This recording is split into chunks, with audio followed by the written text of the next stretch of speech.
and I am joined today by Representative Tina Lambert, representing District 23, Seat B. So, without any further ado, Representative Lambert, what's your story? What brought you here? What inspired you to run in the first place? And where are you going from here? Well, what brought me here? I was born and raised in Idaho, grew up in Nampa. Um, wow, where to start? How to decide what's important to tell? Well, I graduated from Valley View High School and the University of Idaho. Met my husband at the University of Idaho, and we have three wonderful grown children. And so far, we have three grandchildren, hoping for some more. Um, got involved in politics about 10 years ago when a friend of mine asked if I wanted to be a precinct committeeman. And at that time, I was kind of in the trenches of raising children. And I said, well, what's that? And so he explained it to me, and I decided to do it. And then from there, I ran for my local school board and won that. And a friend of mine in the legislature, this was in Washington State, Hmm. she suggested I consider running for the legislature at some point. And she was talking about running in Washington, but that didn't sound that much fun over there. Several years ago, my dad passed away, and we decided that my mom needed more family over here in Idaho, and it would be a great time to come back home. And so we did. And about that time, redistricting happened, and there was an empty spot, well, two empty seats in my district. And so I decided to go for it. Yeah, 2022, you won a four-way race, and so Yes, I now did. you've completed this term. Um, what do you look back on having accomplished in the last 2 years, and what do you feel like you still need to do in the next term? The big accomplishment I had was getting House Bill 124 passed in 2023. That was the one that banned student IDs from being used at the election polls. That was far more controversial than I ever expected. We got so much pushback, and then you'll remember it went all the way to the Idaho Supreme Court. And a couple weeks ago, the Supreme Court upheld the law. So that was very gratifying. Going forward, we need to protect our state sovereignty, our state rights, our property rights. The WEF has ideas of reducing our herds, our cattle herds, by 40%. And so I have legislation to push back against that, because that's not going to be good for Idaho or anybody. Uh, Looking at your district on a map, it's a unique one. You've got Owyhee County, part of Ada County, part of Canyon County, and it's really large. Uh, Yes. what are some of the unique challenges of your district? What makes it different than other places? And what are you hearing from people as far as their priorities and their concerns? Well, one thing that makes it different is I can't just get out and walk to all the houses in my district, except for maybe in Cuna. So it's a challenge to balance the needs of the so-called city folk. You know, Cuna seems very city-like in a way compared to Owyhee County.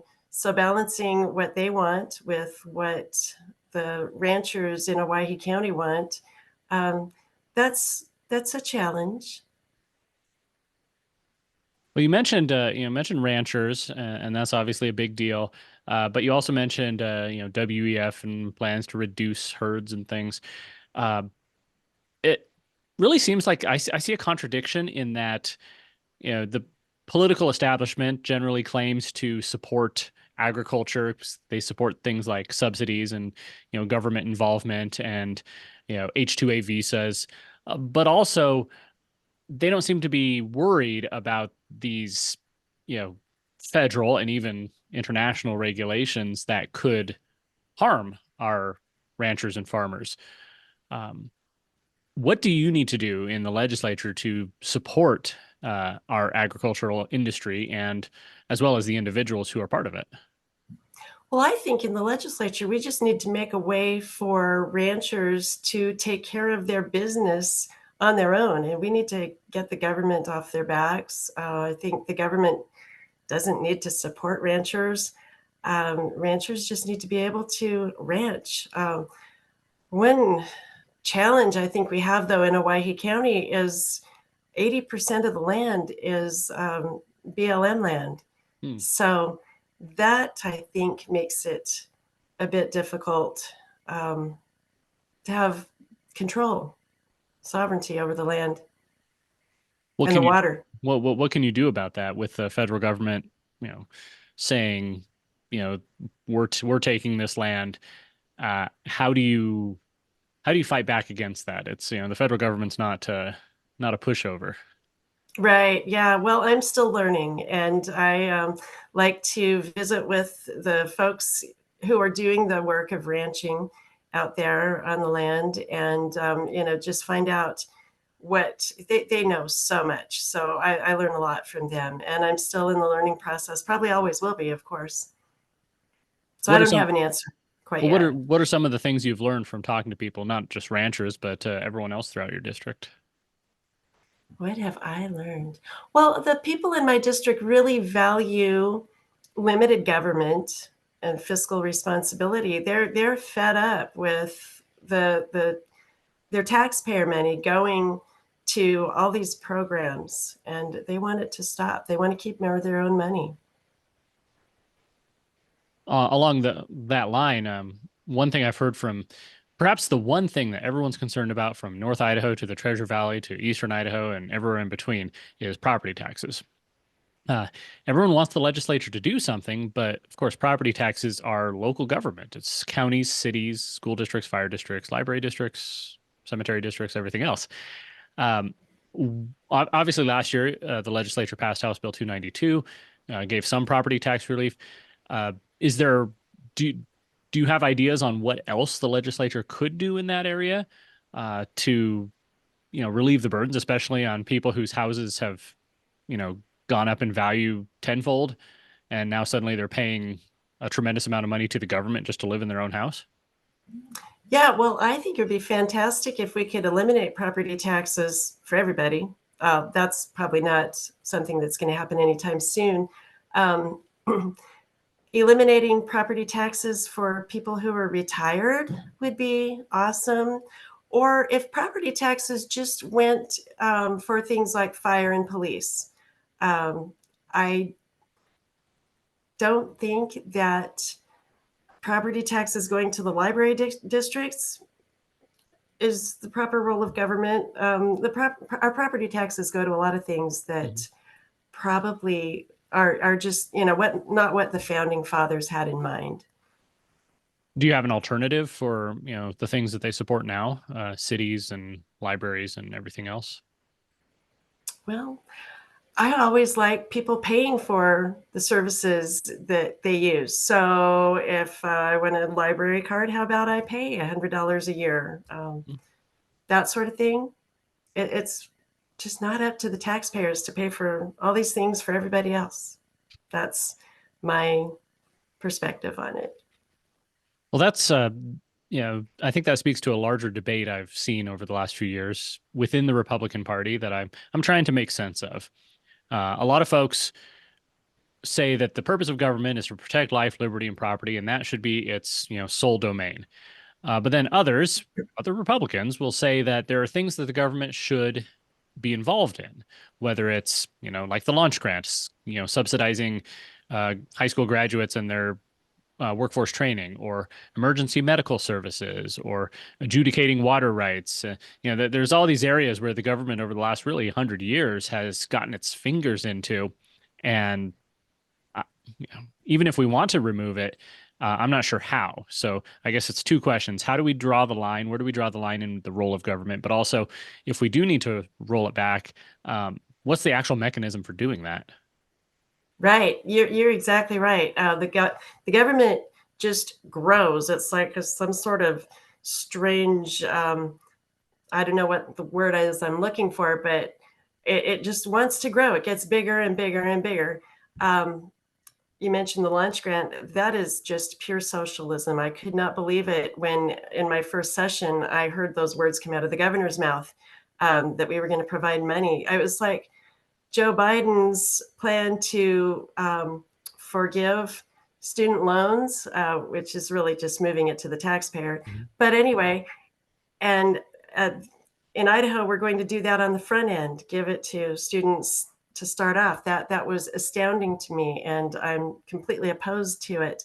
Um, what was the other question you asked? I had somewhere I was going with Just that. where do we draw the line when it comes to the role of government? And then if we want to scale it back, how do we actually accomplish that? Yeah, well, I think we need a whole lot of different legislators if we want to roll it back, because with the Idaho legislature we have now, we're just growing government, and it's getting bigger and bigger and taking more and more of our taxpayer money. We were about $13 billion last year, and this year we appropriated $13.8 billion. So it's huge. And, 40% of that is federal money, between 40 and 42%. And the federal government's broke. Our, um, our national debt is $35 trillion. So Idaho doesn't have a balanced budget when we're balancing it on the back of the federal government, which is broke. We've got a lot of problems. A lot of stuff needs to be fixed. I remember in the governor's State of the State address at the beginning of this session, he played that video montage. And I think it was Congressman Fulcher talked about how great it was that Idaho had a balanced budget, and he wished that Washington, D.C. could do the same thing. But what was left unsaid was that, almost half our budget is federal dollars, which comes from debt. So it's an apples to oranges comparison. It is. You sit on JFAC, the Joint Finance Appropriations Committee, so you see the sausage making when it comes to the budgets. Um, and even with this year's new budgeting process, there was no cutting. It was still more addition. Maybe not as much addition as it could have been, but Yeah. the budgets are still going up. And every single line item has somebody who's going to defend it. Somebody in JFAC or on the floor who's going to say this is important. We need to support this. How do we go about starting to cut those back and trim those government agencies? Yeah, I don't know. And you point that out. A lot of legislators apparently seem to work for the agencies, especially on JFAC. In the work group meetings, people talk about what the agency needs. We never talk about what the taxpayer needs, what's good for the taxpayer. And I just remembered what I was going to mention earlier when you were talking about. Well, we were talking about growing government, and some people see the role of government to provide services. I actually had a conversation with another legislator on JFAC. We were talking about a certain appropriation, and it was one of the enhancements, and I was opposed to it. And he sat across from the table to me and said, "But it's our job to provide services." And I totally disagree with that. Yeah. It is not our job to provide services. That's socialism. And I'm, I refuse to live, well, I refuse to live under socialism, but I guess I am living under socialism.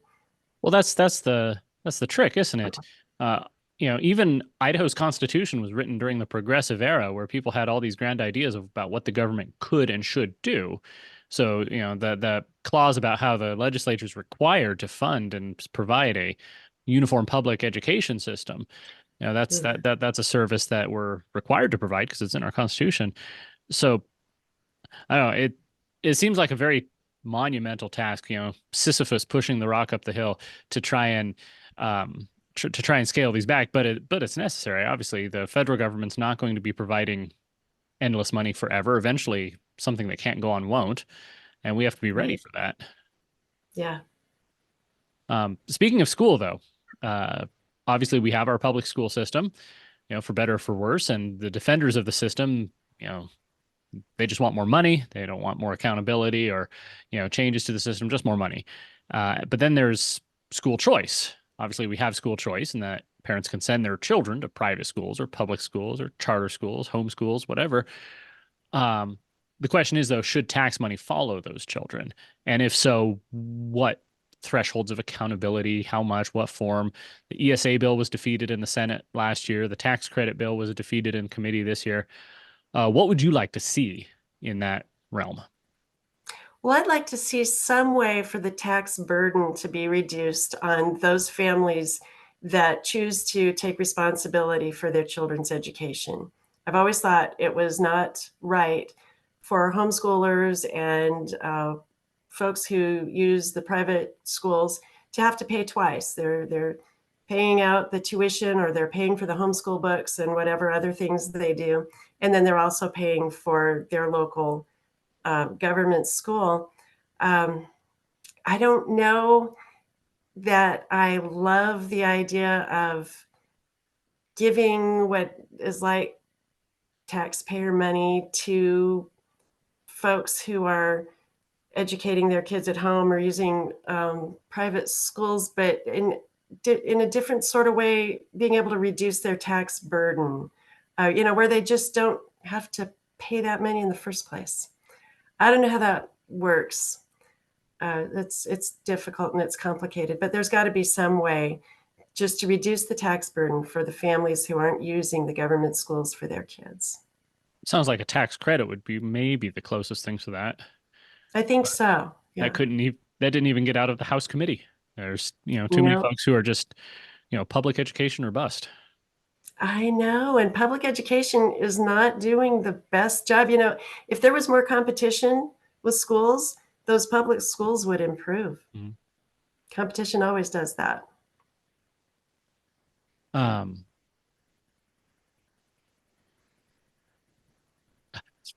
sorry, I was just forgot for a moment where I was going. Shifting gears a little bit. You know, your opponent's been endorsed by IACI, Idaho Association of Commerce and Industry. They claim to represent the voices of business.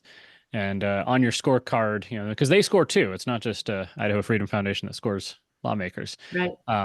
Got kind of a low score there. And this is another thing that I see within the Republican Party, going back to the Reagan era. All Republicans were in favor of business because business was the opposite of government, and we didn't want government controlled, government regulation, deregulate everything. Um, because we're capitalists. We believe in free enterprise. We don't believe in central planning. But it seems like in the last 10 years or so, I've seen a shift, and a lot of Republicans, especially younger Republicans, but across all ages, people are a little skeptical of business. Um, so where do you see the role of government with regards to business, and what do you think is maybe driving that skepticism? Well, I don't think the government really has any role in business, well, except for um, freedom for people that are, hmm, haven't really thought about this a whole lot in detail. But as far as the IACI scores and mine being so low, that's because I don't work for IACI. I don't work for the big businesses. I work for we the people. So my I wear my low IACI score as a badge of honor. I don't work for those folks. It's interesting that IACI this year, I don't know if they've done it in the past, but they not only endorse certain Republicans, but they're also endorsing Democrats, which should, in my opinion, call to question whether or not their priorities are, similar to conservative principles. Right. And those IACI businesses are huge businesses. I don't think the mom and pop stores on Main Street are members of IACI. Um, one thing that I've found in observation and in conversation is that the leadership of organizations, political organizations, are often not necessarily on the same page as their rank and file.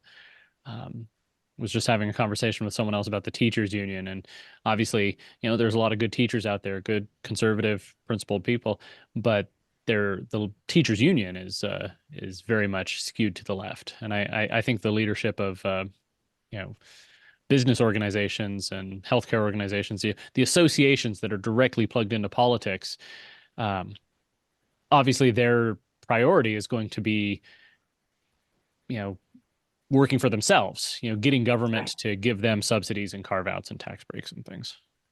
Right, right. That's true. There are so many good nurses that, want to take care of people, and teachers who want to teach and they love the kids, but those overarching organizations. They're definitely on the left, not looking out for the people. So I feel like, our society is sliding toward the left. You've got the right over here, the left over here, and they're constantly pulling, and it's like, there's a chain attached. And so today's conservative has a lot of views that were considered liberal just 20 or 30 years ago. How do you hold on to timeless principles in a culture that's rapidly shifting? They're just, I think, my biblical worldview grounds and anchors my principles. But like you said, and it occurs to me every now and then, how those of us who are very conservative 20, 30 years ago, we were just regular Republicans. Mhm. And it's society has shifted to the left. So somebody like myself looks kind of, I don't know, far right. I guess I've been called that. And I'm just a regular Republican from 30 years ago. I certainly haven't moved to the right, but all of society has gone to the left. And that's what's happened. Well, it's all about perspective, right? If everybody in society is moving to the left, then someone who's standing still looks like they're moving to the right. Exactly. Yeah, Um, that's true. and yet you still get called a right-wing extremist and who's, bringing made-up Yeah, problems for political power. It's frustrating that that's the narrative. it is frustrating, and the name calling is disappointing. So, what are some of the other things that, might have gone unnoticed in the last two sessions? You're on the not only on JFAC, you're on environment, energy and technology, and judiciary and rules. What are some interesting things that might have come out that people didn't notice but are still important? Well, the whole climate change narrative has been interesting, and we just barely touched on that in environment, energy, and technology. We don't have very many meetings in that committee. We don't see many bills, but we have occasional presentations. And we did see an interesting presentation this past session about, um, I guess, the desire of the climate change folks to shut down coal plants and move to wind energy and solar energy. And that's a little scary because it's not, the solar energy is great if the sun is shining. And if it's windy, our wind turbines, I guess they provide energy, but it's not reliable like the coal plants. And is it China is building lots and lots of new coal plants, and we're shutting them down. It's interesting. I don't think it's going to work. Well, from everything I've read, solar and wind are not super efficient, and you need a lot of, you know, very toxic processes to make the equipment in the first place. So, Yeah. I'm not sure you're actually getting something more green, so to speak. But Mm-mm. really, I mean, I get skeptical if anybody promotes those and, wants to tear apart our dams and shut down our power plants, but then they're not in favor of something like nuclear power, which is, pretty darn Right. efficient. Yeah. Nuclear power would be great. Is there any way to, I mean, I guess it's federally regulated, so maybe there's not much you can do in the Idaho legislature, but is there anything the legislature could do to promote that? I don't know. I saw an email. I didn't get a chance to read it this morning about California possibly using some nuclear plants for energy. Probably shouldn't quote me on that because I didn't read the whole email, but this gal who sent it to me suggested that maybe nuclear energy is in Idaho's future sooner rather than later, and that would be fantastic. Because about a year ago, I attended a energy summit. Idaho Power was there, and they said that we're good for the next 2 years, and after that, they're not so sure. I No. guess. Excuse me. We've got obviously there's a push to breach some of our dams, which provide hydropower. And then in its place, you've got things like the Lava Ridge wind farm idea, which, is troublesome for many reasons. One of it's just completely overrides state sovereignty. The federal government will do what it wants. And then Mhm. apparently the whole point of it is to provide power to California and not even to Idaho. So it's like the federal government sees our land as raw material for their pet projects. And that's so it crosses all lines from energy efficiency to state sovereignty. Um, how do you fight back against that? Both the dams and the wind farm. Well, I don't know about the wind farm. We passed a resolution stating that we did not, the whole entire Idaho legislature is against this wind farm. And then what I heard is, well, BLM is going to do whatever they want. They don't. They didn't listen. They don't care. We also have a proposed solar farm in my district around Melba, and the farmers have come out in great numbers to oppose that, and they'll be going before the Ada County Commissioners next week to talk about their opposition to that. Right in our farmland. So that's not good. Yeah, it's again, it's like federal bureaucrats just looking at our land and licking their chops at what they can exploit out of it. Right. Yeah. Yeah, I think it's a real problem that so much of our land is federal, but 66%, I think, is. I've heard all sorts of numbers. It's more than half. I know that much. Oh, yeah. Yeah. Yeah. It doesn't Is seem right. now I remember, I've been here for 6 years, and I've started really paying attention to politics for about the last 4 or 5. Uh, Looking back before my time, there's been a lot of debate over ways to reclaim federal land and bring it back under the auspices of the state. But I haven't seen much debate lately over the last couple of years. Is that something that's just dead, or is that a discussion that can be reopened? I don't know. I'm sure it could be reopened. I think people have been distracted from that by all the other topics competing for our attention. And when we're in session, we've got 3 short months to get whatever done needs to be done. And I think that just hasn't come up. At least that's my perspective on it. Well, that raises another question I've had, and one that I'm not sure where I fall. You're a part-time legislature. You're paid like a part-time legislature, but you're really a full-time job, because when you're not in Mhm. session, you're either campaigning, which you not necessarily should be paid for that, but you're also meeting constituents and going to seminars and learning things, working on legislation, preparing bills, sitting on various off-session committees.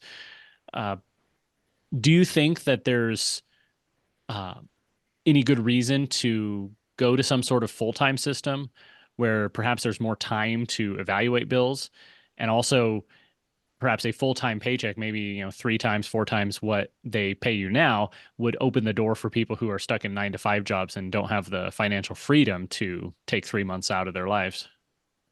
Well, I could see the value in that. I would want to cut back somewhere else before we decided to pay the legislature 3 or 4 times what we already get paid. I know you could get some different people, involved if they didn't have to go to their day job. Um, I know in Ohio they have a full-time legislature, and I was talking to one of their representatives a couple months ago, and he said, "Well, Ohio's a lot smaller state geographically, so they can do this, but they work, I think, Tuesdays and Wednesdays every week, year round." Hmm. And that was interesting. Um, So there are pros and cons. It would be nice to have more time to really evaluate the bills um, that come through. And like you said, I'm reading email every day from Yeah. constituents and helping people with problems every week. So it is a full time. It's a full time part time job. It's interesting. Yeah. I don't know that I would want to go to Boise any more than 3 months out of the year. And I'm pretty sure folks that have to travel from far away wouldn't want to do that. Yeah, that's I'm completely undecided on it. It's just an interesting idea that I've been bandying around for a couple years now. Uh, Obviously, I really don't like the idea of a full-time legislature because that creates career politicians, Oh, and that's, yeah. very antithetical to our, um, to how our country was founded. But on the other hand, uh, you know, the legislative branch is at a severe disadvantage to the executive branch. You're supposed to be co-equal branches of government, but the governor and the other constitutional officers, they have staffs who are full-time. They work full-time. They can prepare the governor prepares his ideas for legislation months in advance, the budgets and all that. And then you're elected by the people and you show up and you have no staff. You have no time because you have to sit down and evaluate hundreds of bills. So I really don't know what the solution is. Yeah, well, yeah, I definitely we all feel like we're at a disadvantage because, like you said, the governor and the agencies, all the bureaucrats, they're there 20, well, not 24/7. They're there year round, and they do have all that manpower to prepare. Excuse me. And then we come in three months, try to figure it out and actually make decisions. It's difficult. So one another issue I've seen that is kind of dividing the Republican Party is what to do in the aftermath of the COVID lockdowns. There are some who they want consequences, government officials, bureaucrats, they locked us down, they forced us to wear masks, they shut down churches and businesses, and that they can't get away with that. Then there are others who I think I would guess the majority of voters, they just don't want to talk about it. It's over, it's Hmm. done, let's move on.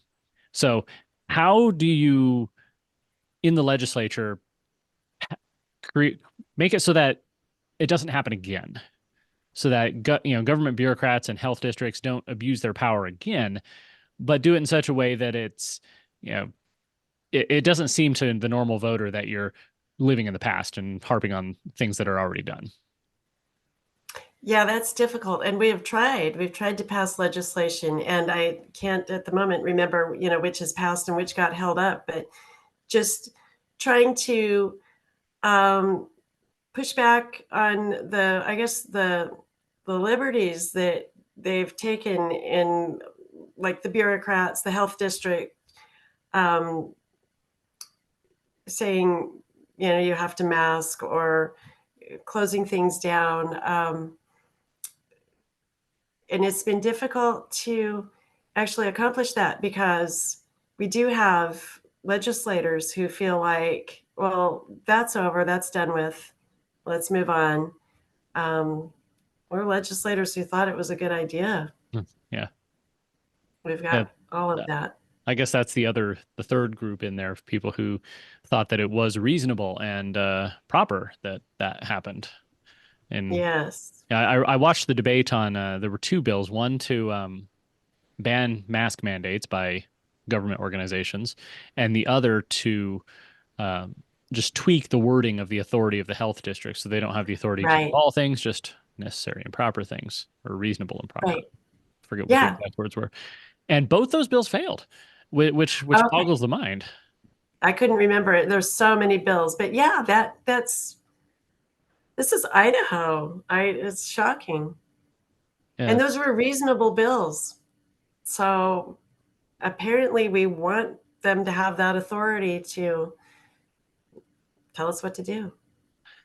yeah, it's they're always worried about what's the next emergency and can we have the tools to fight it? And apparently, one tool that cities want is to impose mask mandates on people, which Yeah. doesn't make any sense to me. But No, because I think real science has proven they really don't do any good. So it's just control.